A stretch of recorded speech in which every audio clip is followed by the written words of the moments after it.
4টা নিয়ম মেনে পানি পান করলে সারা জীবন সুস্থ থাকবেন, ইমিউনিটি ঠিক থাকবে, স্ট্রং থাকবে, ত্বকের গ্লেজ বেড়ে যাবে, সারা জীবন সুস্থ থাকবেন, গ্যারান্টি দিচ্ছি। ভিডিওটা শেয়ার করে টাইম লাইনে রেখে দিবেন এই জন্যে যে 7 দিনের ভিতরে যদি আপনার মধ্যে কিছু পরিবর্তন না আসে, কিছু স্বস্তি না আসে, কিছু আনন্দ, কিছু মানে ফিলিংস না আসে, কিছুটা পরিবর্তন অনুভব না হয়, আমার ভিডিও আর কখনো দেখবেন না।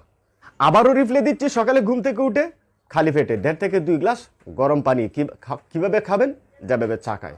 2 নম্বর হচ্ছে যে কোনো খাবারের সাথে পানি পান করা যাবে না, কমপক্ষে 1 ঘন্টা আগে ভিজে।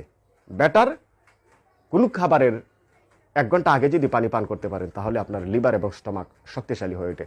তাহলে 3 নম্বর কি শিখলাম? কখনোই ঠান্ডা পানি বা ঠান্ডা জাতীয় খাবার, 4 নম্বর নিয়মটা কি? কখনো দাঁড়িয়ে পানি পান করা যাবে না। যদি দাঁড়িয়ে পানি পান করেন তাহলে